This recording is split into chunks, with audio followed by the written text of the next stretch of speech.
Shalom. This week we are reading Parashat Mishpatim.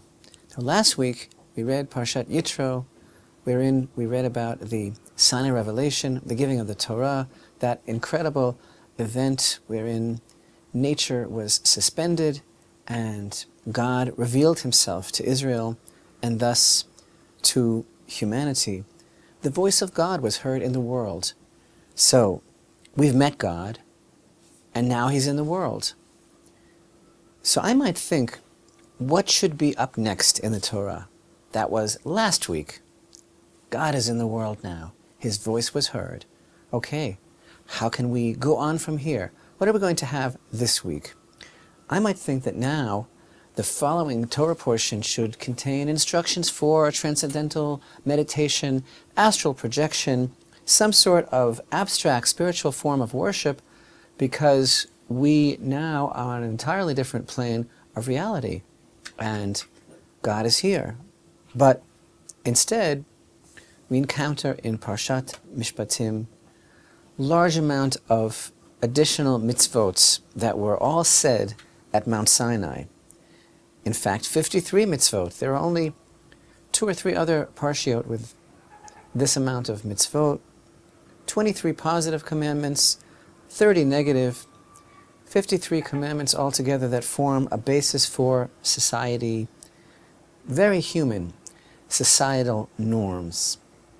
All sorts of laws pertaining to tort, which is a type of common law jurisdiction, laws that deal with situations when a person's behavior unfairly caused someone else to suffer loss or harm. And these laws obviously are meant to help us get along together better. They are laws of how we behave with our fellow men. Some are easy to understand, some are harder to understand, but they all form really the cornerstone of Jewish civil law. In other words, the arc of events shows us, the construction of the parshiot, the juxtaposition tells us that the Torah is extremely grounded. It's grounding us into this world and onto this earth, as if to say, okay, you had this incredible, out-of-body, mind-bending experience at Mount Sinai. You want to keep it up? You want to keep the circle turning? You want to keep that moment of eternity alive? That feeling of closeness to Hashem? Well, this is how to worship Him. It's all very, very practical. And it's not very abstract at all. And this really reminds me of that beautiful thought that we shared once, the beautiful idea that at the end of Parashat Yitro, after the whole thing, after the whole revelation, and this incredible rendezvous of the divine with humanity, God tells us, make me an altar of earth. Don't think that you can't serve me in this world. Don't think that I am not of this world. Don't think that it's not about elevating the elements of this world. No, the way that you serve me is that you make me an altar of earth. And that is a consistent message of Torah. And it's a constant message that everything is very focused on serving Hashem the most practical way possible in this world with what we have, such as we are. And that is the beauty of God giving the Torah to man, and that's the beauty of the human condition. So, then, I have a question. Because if that's the case, and these are the principles, how are we to understand the end of our Parsha? Beginning with chapter 24, we read, to Moshe he said, go up to Hashem, you, Aharon, Nadav, and Avihu, and 70 of the elders of Israel, and you shall prostrate yourselves from a distance. And Moshe alone shall approach Hashem, but they shall not approach, and the people shall not go up with him.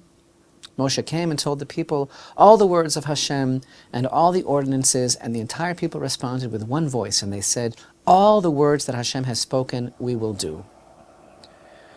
And now we read of a covenant, an aspect of the relationship that is built based on a covenant between God and Israel. Moshe wrote all the words of Hashem.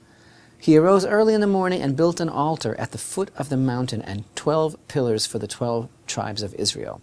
He sent the youths of the children of Israel, and they brought up burnt offerings, and they slaughtered bulls to Hashem as feast peace offerings to Hashem.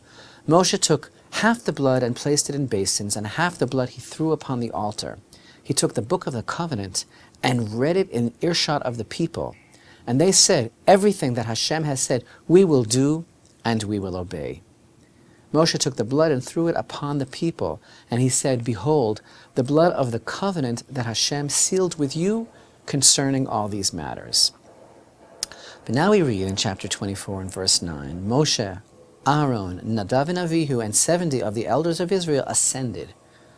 They saw the God of Israel, and under his feet was the likeness of sapphire brickwork, and it was like the essence of the heaven in purity.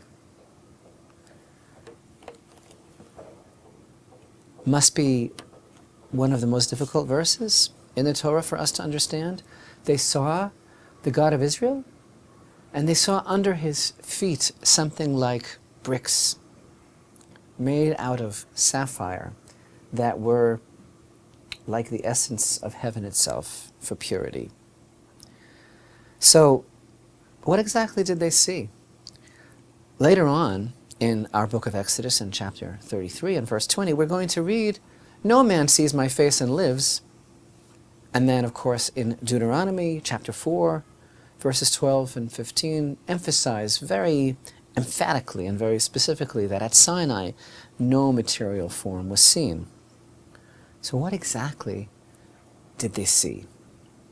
An expression used here, they saw Hashem Elokei Yisrael.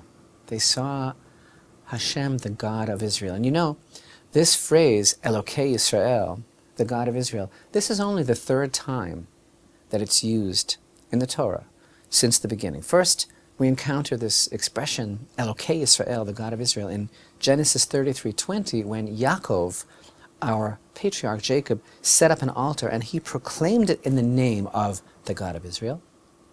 And then we found it again in Exodus chapter 5, where Moshe and Aaron told Paro, the God of Israel says, send out my people to me, and they'll celebrate to me in the desert.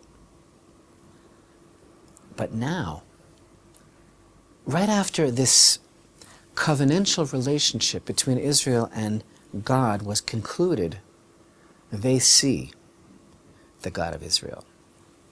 Now that this covenant has been entered into, he is truly becoming Elokei Yisrael, the God of Israel. And now they see their God. So tell me, based on everything we understand about the Torah and the verses that I mentioned, what exactly did they see? They saw at his feet, Kima'aseh livnat hasapir, like the work of a brick of sapphire. What did they see? So, you know, we've been emphasizing our understanding and pointing out the beauty of this parsha, that it's the earthly rules of our involvement with each other, our involvement in setting up an ideal society. It's the very earthiness and practicality of our approach to life that actually sanctifies the world. So what did they see? They saw that a brick had been made by their covenant. And this brick is like a brick in the throne of God's sovereignty in this world. And I want you to know, this imagery was really, it was designed, it was tailor-made for them. Because when they had been servants of Pharaoh, they had really their share of making bricks. They had to make bricks. But the bricks that they made for Paro were bricks that built up his might. And now that they're in the service of Hashem, they are still making bricks, but their actions, the stuff of their lives, in fact, the details that we've been reading about in this parsha, the nitty-gritty details of what it means to live together in a society, these bricks now become the bricks that will build up Hashem's kingdom in this world. And what built the brick that they saw?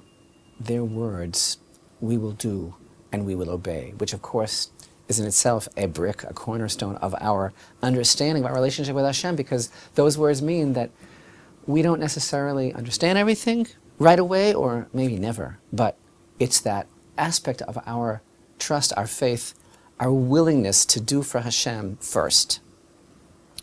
And that really made the first brick in the covenants.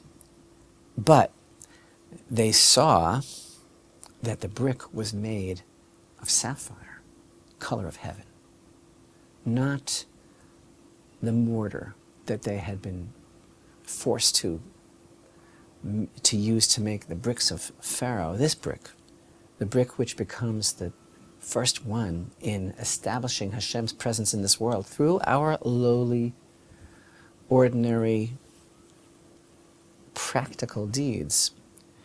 That brick was made of sapphire, because everything that we do in this world, all of the mitzvot, all of our willingness to do and obey everything that was given at Sinai, all the material and earthly things that we do in this world, they become connected to heaven. And that's how we elevate this world to heaven, and that's how we connect them. And that's how every one of our mitzvot become that sapphire brickwork in establishing Hashem's presence in this world.